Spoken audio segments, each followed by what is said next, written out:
Hello, and welcome to this episode of the Goddess Breath podcast. I'm Dr. Mari Castle.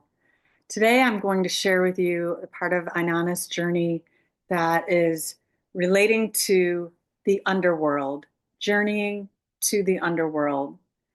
And this is very applicable for a metaphor in the sense that many people are struggling and going through a difficult time in their life. So I'm going to take this particular part of Inanna's story in two different episodes because it has so much content, and I really want to share what can be super important to help with the reflection, which is what mythology and archetype, um, uh, when you're learning all of this, what it can really help with to relate, to hear a narrative or a story to help you feel like um, that there is hope, that there is a light at the end of the tunnel. So, particularly, this part of Inanna's story is going into the tunnel, going into the cave, going into the dark. Some people would call this a dark night of the soul. And she does it willingly. She does it by hearing a call that she answers unwittingly. She doesn't hesitate. And it's very interesting because in this part of her hearing a call, it's likened that she is then told that her sister, Erishkigal, the goddess of the underworld, husband has died, and that Inanna has been summoned to attend the funeral rites of Erishkigal's husband. And then this is in the underworld. So the interesting thing is, in those times or in this ancient mythology, people know that when someone journeys to the underworld, they don't return. So she still goes unwittingly. And the other interesting part is that it's about transformation. It's about metamorphosis. So let me start with just reading from my book a little bit. That is in chapter 6. It's titled Journey to the Underworld. And one of the quotes I have that I really love in the very beginning, at the very top of the chapter, I share what a quote from Carl Jung. Your vision will become clear only when you look in your heart. Who looks outside dreams. Who looks inside awakens. It's one of my favorite quotes that I use frequently. And it's a nice reminder as well to go within. This is what we're doing. We're going within. Going within sometimes is not easy. Sometimes it feels like a death, but it's part of transformation, part of changing. It's part of the life experience that can bring us to a more fuller sense of who we are, not stuck in the material aspects or thinking about just our human needs. It lifts us to a higher place. So I'll just read the poem, kind of from just not all of it, but from the beginning of this part of her story, where it starts. From the great above, she opened her ear to the great below. Inanna, the goddess, opened her ear to the great below, to descend to the underworld. She abandoned her office of holy priestess. She abandoned her temple in Uruk to descend to the underworld. She gathered the 7 May, these are the holy May that we talked about earlier in another episode, and took them into her hands. With her possessions, she prepared herself. And this explains then there's all these talisman or special garments and things that she uses to protect herself. So I'll just jump ahead. That she calls her servant, again, Ninshibur, her faithful servant went with her. Inanna spoke to her servant, saying, Ninshibur, my constant support, who gives me wise advice, my warrior who fights by my side. I am descending to the underworld. If I do not return, set up a lament for me by the ruins. Beat the drum for me in the assembly places. Circle the houses of the gods. Go to the temple of Enki. Enki knows the food of life, the god of wisdom. He knows the water of life. He knows the secrets. Surely he will not let me die. When Inanna arrived at the gates of the underworld, she cried in a fierce voice, Open the door, gatekeeper. And the chief gatekeeper opens the door and says, Who are you? I am Inanna, queen of heaven, on my way to the east. Well, the gatekeeper says, why has your heart led you on the road from which no traveler returns? And I'm just going to pause there from reading the poem and emphasize that that's what it was considered, a place where no one returns, which basically means to her death. So she then is met with the gatekeeper who goes to check with Erishka Gal, the queen of the underworld, to make sure that it's okay to allow Inanna to enter, even though seemingly she was invited or summoned. And then the gatekeeper comes back and he says, I've been instructed to lock all 7 gates of the underworld. But with each gate, we can check and make sure it's okay for you to pass through. And what this can be thought of as well is, well, we again have the 7 gates, so we have the 7 chakras, but it can also be like a peeling away of each layer that I spoke about in the last episode, that we don't do it necessarily in subsequential order or are expected to have our self just kind of ripped open raw and feeling this sense of total vulnerability.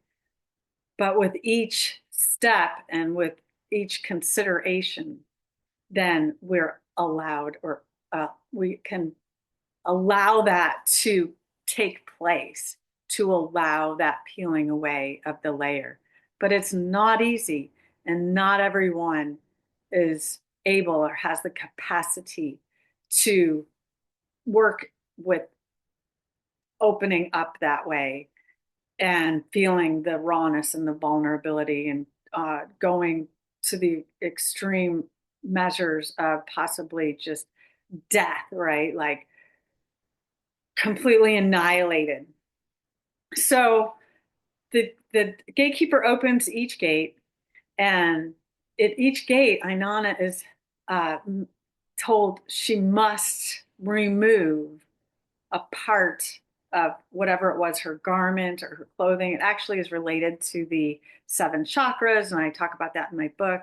And then she gets to the point and says, naked and bowed low, Inanna entered the throne room. Erishkigal rose from her throne and fastened the eye of death on Inanna.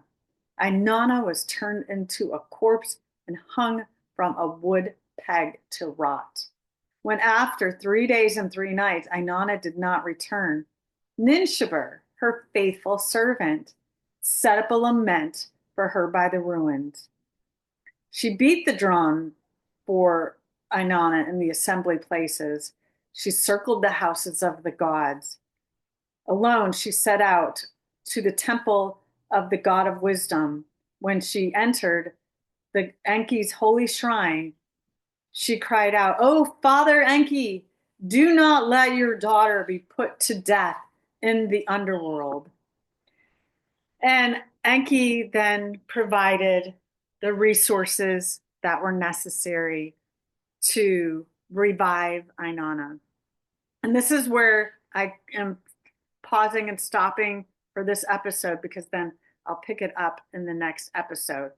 But I want to really go into that sense of when someone experiences a dark night of the soul that feels like they are coming to a state of basically not living anymore. It could be a really deep depression.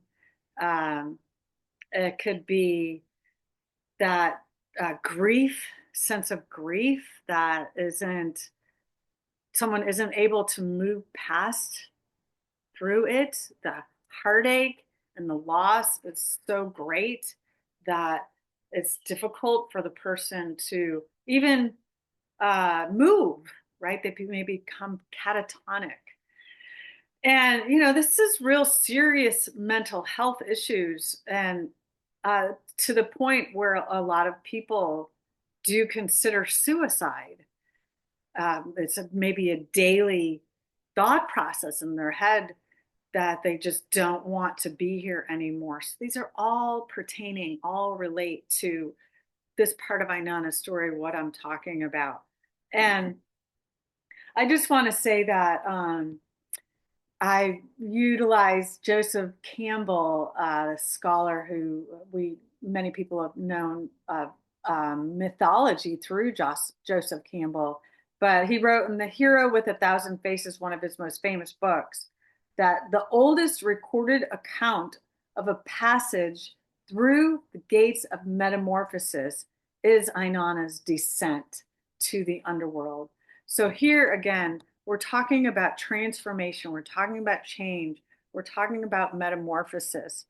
And if somebody can hang in there with these feelings, these emotions, and have that sense of feeling just that compression, right? That like just being everything's squeezed or taken out of you. And Inanna's process of going through the gates, she's removed of all of her protective garments, her talisman, that her robe, that is her cloak, her that protects her the most, right? Her staff, her breastplate, and she's only able to enter completely naked. So this is being removed of everything. So again, peeling away those layers.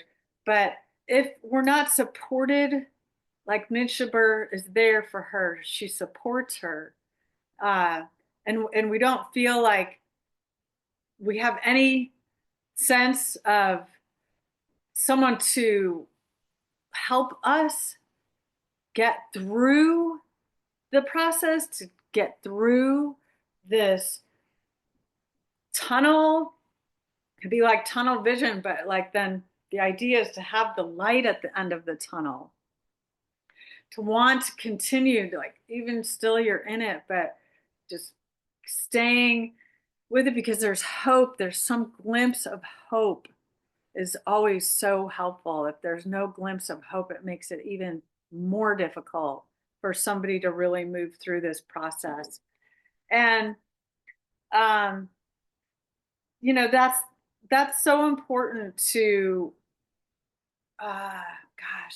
just asking for help, right, is difficult for a lot of people as well. This is something a lot of people struggle with. I struggled with it myself. I had a really difficult time when I was in this stage of my life to say, I think I'm in a situation where I need some support and I need somebody to help me because I'm not able to do this myself. And where I'm going with this is that once again, this is the second time in my life when I went through all the holotropic breath work, and somehow my experience of losing my stepson in my marriage, just the struggles that we faced then at that point. And also, it was a big financial loss. It was 2008 real estate loss, and I lost a bunch of big investment that I had in that time. So it was a lot. It was very heavy, and I was met again with those feelings of struggling and not wanting to be here. And I asked for help. I called to my mentor therapist, Jane Hollister, who I had done a lot of the holotropic breathwork with, who lived in the area that in Florida, in Tampa, Florida. And she was my saving grace. And she really kind of, you know, just like reached out her hand, and I grabbed it, and she gently, pulled me through.